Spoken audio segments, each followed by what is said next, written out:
A surprising number of foods enjoyed by our ancient forebears remain a commonly consumed part of diets around the world in modern times.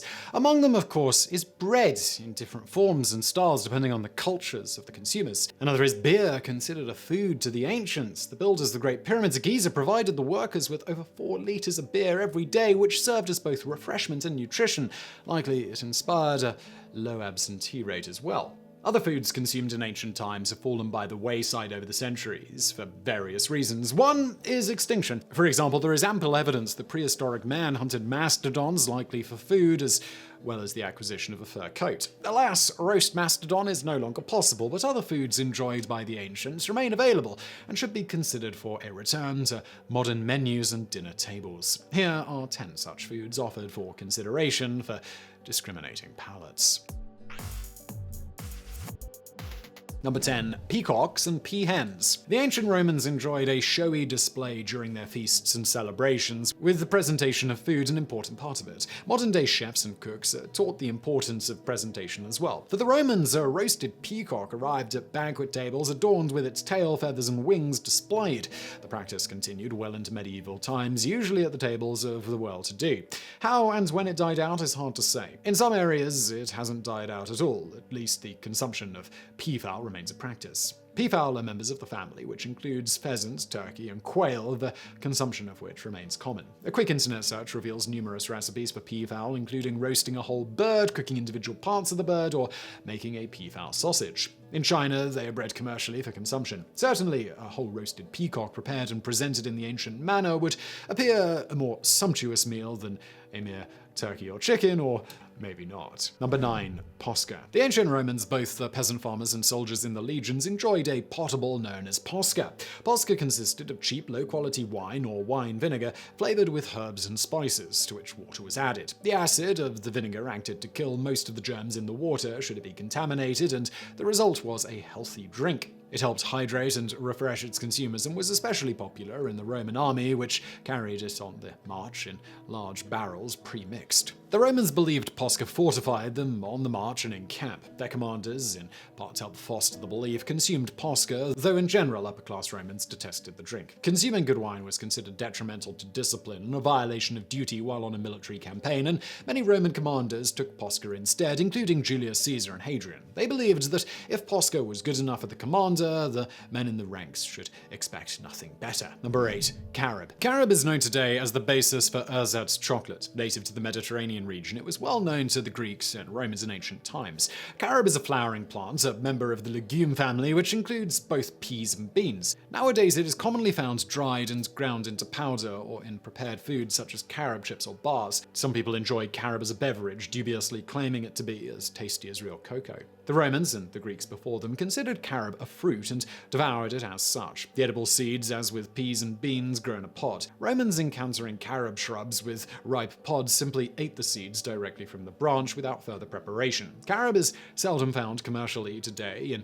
anything but dried form, but if it was good enough for the Romans, fresh from the tree, it should be good enough for us. Number 7. Garum. Garum was the Roman name for a sauce used as a condiment across the ancient Mediterranean. It was enjoyed by the Phoenicians, Egyptians, Greeks, Romans, Carthaginians, and in the Arab world. Surely such a popular condiment would be welcome today. It likely would be if one was unaware of what it was made from and the process of its preparation. It is said it offered a savory taste used in which to dip bread and flavor meat and vegetables. To make it, cooks first created a brine. They then added fish intestines, which marinated in the brine until well pickled, at least 48 hours. The mixture was then mashed, no doubt offering an appetizing scent and sound, after which it was allowed to ferment for several weeks. Sometimes it was dried into a thick paste called muria and used similarly to salt. The best garum used in the homes of the wealthy was expensive, as would be expected of pickled fish guts.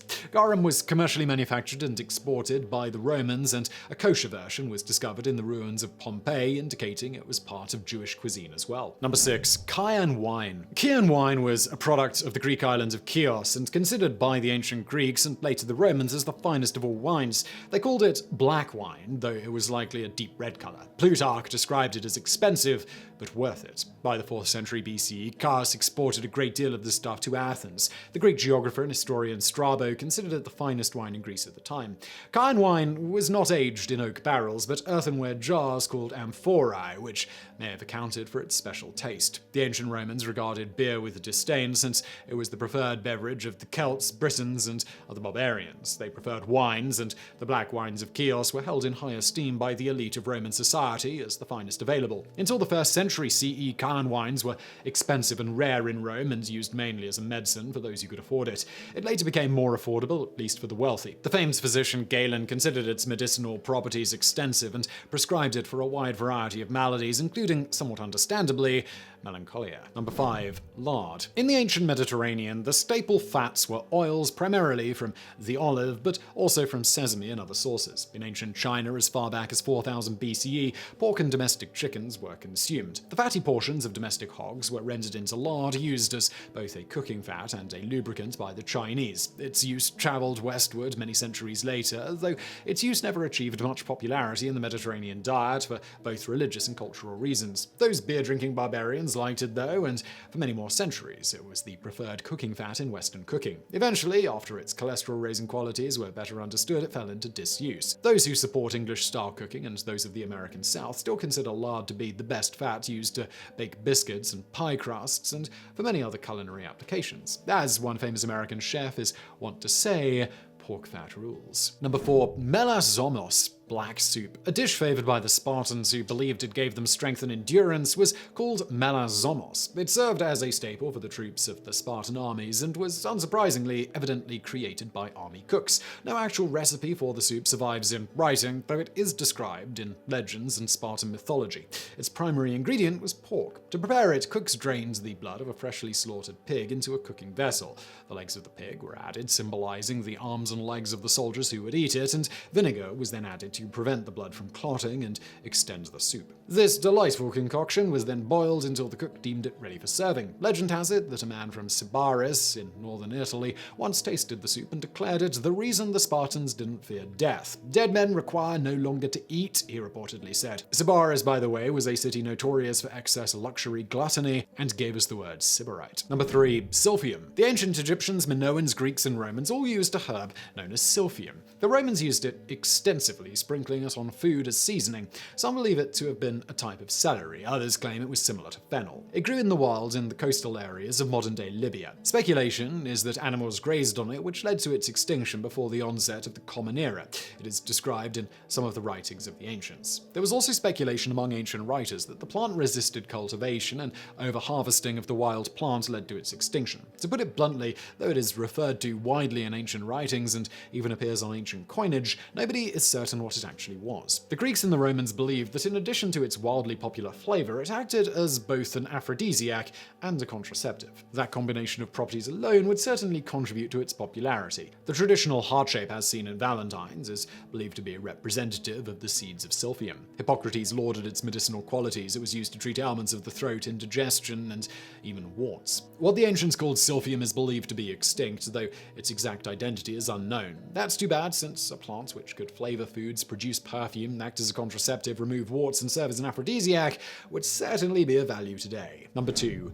Pigeons. For many who live in urban areas, the pigeon is ubiquitous. City dwellers often consider them little more than feathered rats. Numerous American cities have adopted falcons as a means of controlling the growth of pigeon flocks, though the pigeon population expands constantly. The ancients dealt with pigeons too, though through different means. They ate them. They ate a lot of them. Pigeons were considered a cheap and freely available source of meat, and the ancients ate them across the world in both classic antiquity and in less developed societies such as North America.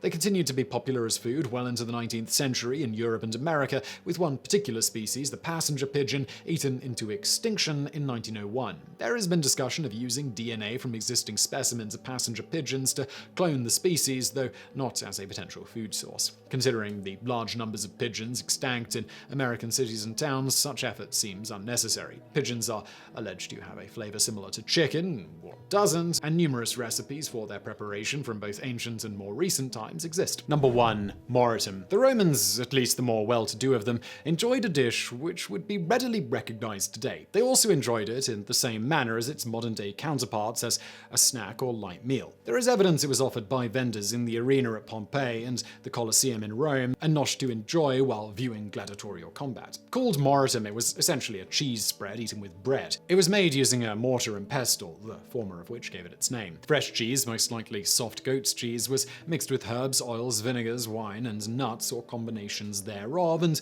mashed into a paste. There were countless varieties of flavors for Moritum, and it was eaten on several different kinds of breads, including flatbreads resembling today's pizza crusts. The garlic version was a predecessor of modern pesto. Dried and fresh fruits could also be added, creating a sweet Moritum to be offered alongside its savory cousin. It was likely closest to modern cream cheese-based spreads in both consistency and taste, and was enjoyed throughout the empire by those who could afford it, and it would certainly be enjoyed today. So I really hope you found that video interesting. If you did, please do hit that thumbs up button below. Don't forget to subscribe, and as always, thank you for watching.